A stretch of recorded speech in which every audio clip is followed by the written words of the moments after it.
বিহারের চাপড়ার কাছে গঙ্গাবক্ষে অগভীর জলে আটকে গেল প্রমোদতরী গঙ্গাবিলাস। এই দিনই প্রমোদতরীটি বিহারে নোঙর করার কথা ছিল। তো আজকে আমি আমার আজকের এই ভিডিওতে জানব এই গঙ্গাবিলাসের বিস্তারিত। যারা নতুন তারা অবশ্যই আমার এই চ্যানেলটিকে সাবস্ক্রাইব করে রাখবেন, যেন পরবর্তীতে নতুন কোনো ভিডিও আপনারা খুব সহজেই দেখতে পারেন। গত 13ই জানুয়ারি বারাণসী থেকে বিশ্বের সব থেকে দীর্ঘতম নদীপথের প্রমোদতরী গঙ্গাবিলাস যাত্রা করে।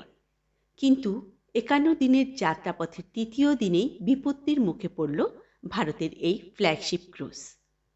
সোমবার বিহারের চাপড়ার কাছে গঙ্গাবক্ষে অগভীর জলে আটকে গেল প্রমোদতরীটি। সরকারি কর্মকর্তারা জানিয়েছেন, এই দিনই প্রমোদতরীটি বিহারে নোঙর করার কথা ছিল। নির্ধারিত সূচি অনুযায়ী ওই দিন প্রত্নতাত্ত্বিক স্থান চিরান্দ ভ্রমণ করতেন যাত্রীরা, কিন্তু দড়িগঞ্জ এলাকায় গঙ্গাবক্ষের জল কম থাকায় প্রমোদতরীটি আটকে যায়। সেখানেই ঘটনাস্থলে উপস্থিত হয় রাজ্য বিপর্যয় মোকাবেলা বাহিনীর সদস্যরা, এবং তারা ছোট ছোট নৌকা করে যাত্রীদের উদ্ধার করে নিয়ে যায়। চাপড়া থেকে সবচেয়ে গুরুত্বপূর্ণ প্রত্নতাত্ত্বিক স্থান হল চিরান্দ সরণ। দড়িগঞ্জ বাজার এলাকা থেকে 11 কিলোমিটার দক্ষিণ পূর্বে অবস্থিত এই স্থানটি হিন্দু, বৌদ্ধ, ইসলাম এই 3 ধর্মের মানুষদের জন্যই এই জায়গাটি অত্যন্ত গুরুত্বপূর্ণ। এই দিনই এই দড়িগঞ্জ এলাকায় গঙ্গাবিলাসটি নোঙর করার কথা ছিল, কিন্তু ওই এলাকায় গঙ্গার জলটা অগভীর হওয়ায় তারা কাছাকাছি যাওয়ার পরও এই প্রমোদতরীটি আটকে যায়। তো বারাণসী থেকে নদীপথের আসামের ডিব্রুগড় পর্যন্ত যাওয়ার কথা এই ক্রুজটির। সব মিলিয়ে 51 দিনের মোট 3200 কিলোমিটার রাস্তা পাড়ি দেওয়ার কথা ছিল এই প্রমোদতরীটির। যাত্রাপথের 15 দিন ধরে বাংলাদেশের মধ্য দিয়েও যাওয়ার কথা। তারপর আসামের ব্রহ্মপুত্র নদে প্রবেশ করবে এই প্রমোদতরীটি। ভারত ও বাংলাদেশ মিলিয়ে মোট 27টি নদীর উপর দিয়ে চলার কথা ছিল এই ক্রুজটির। এর মধ্যে প্রধান 3টি নদী হল গঙ্গা, মেঘনা এবং ব্রহ্মপুত্র। তো এই গঙ্গাবিলাসের নোঙর করার কথা ছিল সেখানে নোঙর করতে পারেনি। গঙ্গাবিলাসটি একটু দুর্ঘটনায় মানে গঙ্গার জলটি অগভীর হওয়ার কারণে সেটি থমকে গিয়েছে, এটি এখন বন্ধ আছে। তো আমরা গঙ্গাবিলাসের এই আশা করছি পরবর্তীতে এই গঙ্গাবিলাসটি অবশ্যই নতুনভাবে আবার যাত্রা শুরু করবে। তো আমরা এই গঙ্গাবিলাসটির যাত্রাপথের কথা শুনলাম। তো এই গঙ্গাবিলাসের বিস্তারিতটা একটু জেনে নিই, যেটা কিভাবে হলো। এটি আসলে ছিল যে 27টি নদী পেরিয়ে 50টি দেশের পর্যটনস্থলে ঘুরবে এই গঙ্গাবিলাসটি। ভারত ও বাংলাদেশের জলপথে নতুন যুগের সূচনা করতে যাচ্ছিল এই গঙ্গাবিলাস।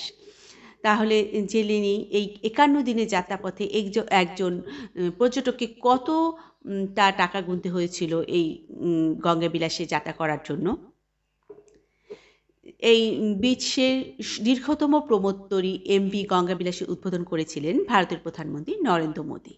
ভিডিও কনফারেন্সের মাধ্যমে উত্তরপ্রদেশের বারাণসী থেকে এই বিলাসবহুল রিভার ক্রুজটি উদ্বোধন করা হয়। বারাণসী থেকে গঙ্গার উপর দিয়েই বিহার, ঝাড়খণ্ড পেরিয়ে পশ্চিমবঙ্গে আসবে, তারপর বাংলাদেশের মধ্যে দিয়ে পৌঁছবে অসমের গৌহাটিতে। 32 জন সুইজারল্যান্ডের পর্যটককে নিয়ে এই যাত্রা শুরু করেছিল এই গঙ্গাবিলাস। ভারতেই তৈরি হয়েছিল এই গঙ্গাবিলাসটি। এই প্রমোদতরী নদীপথে 3200 কিলোমিটার পথ পাড়ি দেবে, এবং এই পথ পাড়ি দিতে সময় লাগবে এই গঙ্গাবিলাসটির 51 দিন। বারাণসী থেকে বাংলাদেশ হয়ে গুয়াহাটি পৌঁছানোর পথে 50টি পর্যটক কেন্দ্র দেখবেন প্রমোদতরীর যাত্রীরা। এর মধ্যে রয়েছে ওয়ার্ল্ড হেরিটেজ সাইট, জাতীয় উদ্যান, নদীঘাট, এছাড়াও পাটনা, কলকাতা, ঢাকা এবং গুয়াহাটির মতো বড় বড় শহর। সারনাথ, সুন্দরবন, মাজুলি দ্বীপ, কাজিরাঙ্গা, বিভিন্ন জাতীয় উদ্যানও ছুঁয়ে যাবে এই গঙ্গাবিলাস। এই প্রমোদতরীটির ডিরেক্টর রাজ সিং সংবাদ সংস্থা পিটিআইকে জানিয়েছেন, গঙ্গাবিলাস ভ্রাম্যমাণ 5 তারা হোটেল। এতে 18টি স্যুট রয়েছে, 36টি পর্যটক এতে যেতে পারবেন। এছাড়াও 40 জন ক্রুজ রয়েছে এই গঙ্গাবিলাসে। গঙ্গাবিলাসে স্পা, সেলুন, জিম, রেস্তোরাঁর মতো সব ধরনের সুযোগ সুবিধা রয়েছে। দূষণমুক্ত এবং কোলাহলমুক্ত একটি প্রযুক্তিও রয়েছে এই গঙ্গাবিলাসে। গঙ্গাবিলাসের ডিরেক্টর বলেছেন যে এই প্রমোদতরীতে ভ্রমণ করতে যে খরচ বহন করতে হবে একজন পর্যটককে, তা হচ্ছে প্রতিদিন 25 থেকে 30,000, যা প্রায় 51 দিনে একজন পর্যটকের খরচ পড়বে 20 লক্ষ টাকা।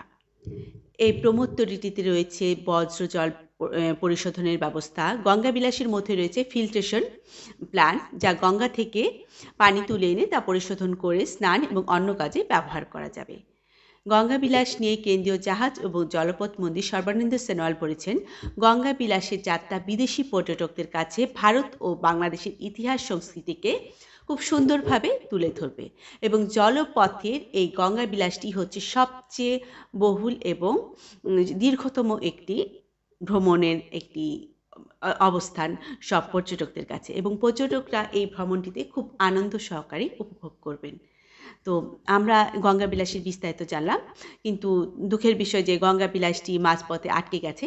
আশা করছি গঙ্গাবিলাসটি খুব শীঘ্রই আবার নতুন করে নতুন পর্যটককে নিয়ে যাত্রা শুরু করবে এবং তাদের সেই যাত্রাপথ অনেক সুন্দর হবে। সবাইকে ধন্যবাদ আমার এই ভিডিওটি দেখবার জন্য। আশা করছি সবাই আমার পাশেই থাকবেন এবং নতুন নতুন ভিডিও দেখতে অবশ্যই আমার চ্যানেলটি সাবস্ক্রাইব করবেন। ধন্যবাদ সবাইকে।